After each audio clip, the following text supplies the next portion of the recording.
films than in life. No traffic jams, no dead periods. Films keep going on, you know, like trains in the night. People like you, like me, are only happy in our work, making films.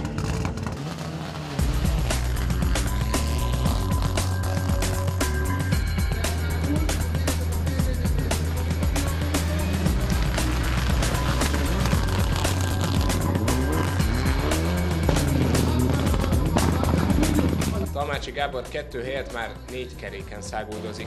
Motoron iszonyatosan gyors volt, most autóval is az érre törne. Nem csinálja rosszul, hiszen egy év alatt elérte, hogy már a magyar első osztályban induljon. A versenyzővel a Mecsek Rally után beszélgettünk, azután, hogy kipihente magát a pécsi hotelszobájában. Azt hallottam róla, mindig közvetlen és barátságos. Ezt bárki megtapasztalhatta, akinek volt szerencséje találkozni vele. Ezen a vasárnap reggelen még úgyis jókedvűen ült a Pécs TV kamerája elé, hogy nem volt minden rendben az autóval a versenyen. Hát nehéz verseny volt számunkra, ez volt életem második országos rally bajnoki futama, ugye itt a hosszú gyorsaságikkal. Az első nap az egy éjszakai futam volt, 2 gyorsaságival, ahol speciális nagy ilyen reflektor rámpák vannak az autó elére szerelve, és úgy megyünk a sötétben. Nem volt teljesen idegen a dolog, mert egy nappal előtte ki tudtam próbálni egy rövid teszten, hogy milyen is ez az érzés. És lényegében ezek a lámpák fantasztikusak, nagyon nagy fényt adnak és bevilágítják az utat. Úgyhogy ezzel nem lett volna gond, de sajnos a 4. kilométer után a jobb belső tárcsafék sajnos tönkrement, ezért elkezdett rázni az autó, és nem volt fékhatás sem.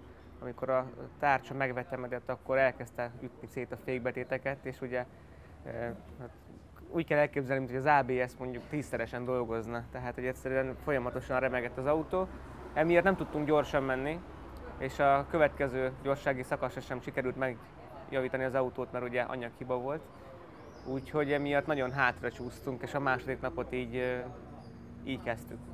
Talmácsi Gábor karrierje szerencsésebben indult, mint a mostani Mecsek Rally. A karrieromnak több pontja volt, amintől el lehet indulni, de én minimotorozással kezdtem. Akkoriban nem voltak még ilyen gyári motorok, mint most, hogy az ember bemegy az üzletbe és vesz egy Hondát, egy Yamahát vagy egy Apriliát, hanem akkor kézzel épített versenymotorokkal kellett motorozni, amit éppen az én édesapám építette akkoriban. Úgyhogy mi csak ennek szenteltük az időnket, hogy tudjunk motorozni. Akkor még kisebb motorokkal mentem, 50 köbcentis motorokkal, és akkor a Romet meg a Simpson, nem tudom, hogy így emlékszel, azok voltak a márkák, és ez egy ilyen összfér motor lehetett, én alacsony, hogy leérjen róla a lábam, egy hozzám épített váz, spoilerek, úgyhogy jól működtek ezek a gépek. Magyarországon nagyon sok olyan go-kart-pálya van, ahol ezek a motorok alkalmasak versenyzésre, úgyhogy ezeken a pályákon Győrben van ilyen pálya, Kecskeméten, és sorolhatnám a kisebb pályákat. A nagy áttörésre 1997-ig kellett várni. Az akkor 17 éves Talmácsi elindulhatott egy Hondával a magyar EB futamon. 70 versenyző közül 36-an juthattak be a végső futamra. Nekem 4. időt sikerült elérnem a csoportomba, így a 8. startkockából indultam, ha jól emlékszem, és a versenyen pedig 4. helyen érkeztem be. Egy olyan motorral, ami nem volt rossz motor, mert egy Hondáról beszélünk, de olyan teljesítmény növelő alkatrészekkel rendelkeztek a többi csapatok, amivel mi nem rendelkeztünk. Így az egyenesben sokkal lassabb volt a motorom, és hát a kanyarba kellett őket megfogni.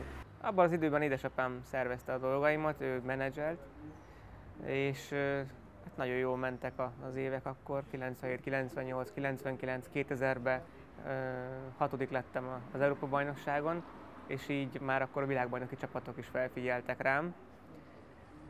És 2001-től lényegében 10 évig a MotoGP-n tudtam indulni.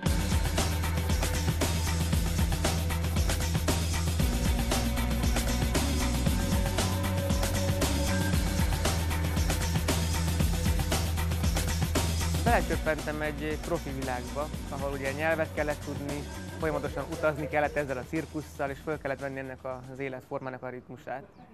Ami elsőre egy picit nehéz volt, meg talán sok is volt, de aztán nagyon megtetszett, és a mai napig nagyon jó emlékeim vannak erről az időszakról. Nagyon fárasztó, mert egy évben 18 verseny van, és az ember körbejárja a világot, sok mindent lát, de 18-szor meg kell feszülni egy évben, ami nem könnyű. És ugye egy technikai sportról van szó, ahol nagyon fontos a csapatmunka, a háttérben a szerelők, hogy az érdekeltségek, a szponzorok, tehát egy nagyon komplex, összetett világ, de én nem panaszkodom, mert nagyon sok jó minden sikerült. Persze kellettem hozzá ilyen, aki nagyon húzza a gáz minden körülmények között, és így lépésről lépésre újabb csapatoknál kopogtattunk, és léptünk feljebb. És hát ez olyan jól sikerült, és hogy előbb-utóbb a világ legjobb csapatánál motorozhattam az Aspar Teamnél, ahol megszereztem a világbajnoki címet. 30 éves vagyok, tehát még sok minden áll előttem. Én szerintem világszinten is újra, akár a rallyban, akár a motorban, még bármire képes vagyok, úgyhogy most eddig azt mondanám, hogy igen, az volt a csúcs, de még várjunk egy picit. Amire igazán kíváncsiak vagyunk, az vajon könnyebb dolga van annak a fiatalnak, aki ma akar felkerülni a top kategóriába? Azt gondolom, hogy igen, mert egy út már ki van taposva, és csak járni kell rajta, másrésztről pedig nem, mert itt van az én helyzetem is, csak olyan csapatok vannak, akiknél a szponzorok dominálnak.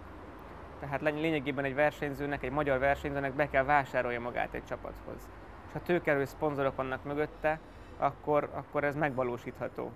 De most azért nehéz a motorsportban a helyzet, mert 2009 óta ugye a gazdasági válság ez nagyon megtizedelte a marketing pénzeket, és Magyarország nem rendez világbajnoki futamot, és a magyar televízió sem mutatja már élőben a versenyeket. Emiatt nagyon nehéz szponzorokat, támogatókat találni.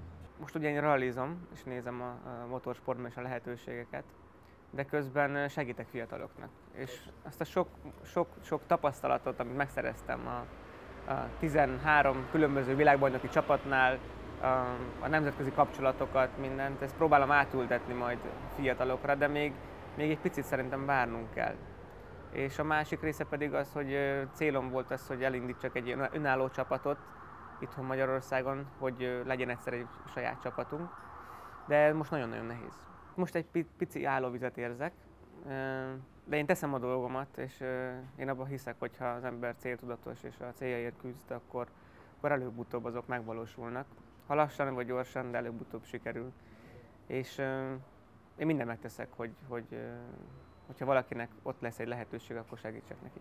Egy picit olyan nehéz helyzetben vagyok, hogyha mondjuk nem Talmácsi Gábor névvel kéne beülnem a rally autóba, és még nem lenne nagy az elvárás, akkor még jobban, felszabadultabban tudnék autózni. De ugye most mindenki azt várja tőlem, vagy azt érzem, hogy hú, hát most én világbajnok voltam motorban, akkor most rallyban is legyek világbajnok, azért ez nem ilyen egyszerű, mert ezt úgy kell elképzelni, hogy a rallyban és a motorsport között olyan párhuzamot tudok vonni, hogy maga a koncentráció és az ívek megegyeznek, de amúgy semmi más nem. Tehát ez most legalább olyan, mint hogyha most kosárlabdázni kezdtem el volna, tehát teljesen más sport. Az autósportok mindig közel álltak a szívemhez. A motoros karrierem alatt is több autós felkérést vállaltam. Indultam Porsche-val, Porsche kupán, akkor terepralli bajnokságon, egy futamon, ilyen kisebb, nagyobb versenyeken. Mentem 24 órás világbajnokságon, ami nagyon jó kihívás GT autóval. És most előző évben szilveszterkor, a Szilveszter rallin kaphattam egy lehetőséget, és annyira beleszerettem az autózásba, vagy a rallizásba, hogy most ebben az évben rajthoz álltam az országos bajnokságon. Autóval gyorsan menni pályán, amit ismerek, azzal nincs gond, tehát ott gyors vagyok.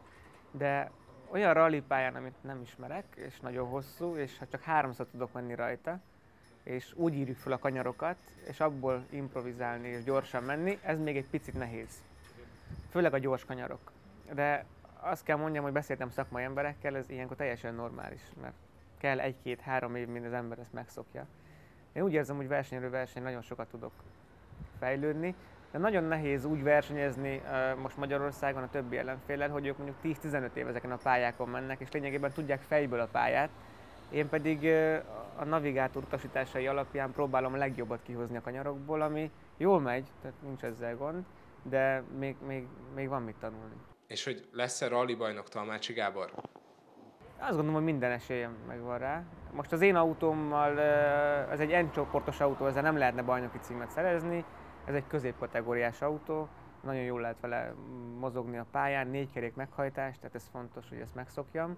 Biztos, hogy kell még idő, hogy egyszer ilyet kijelenthessek.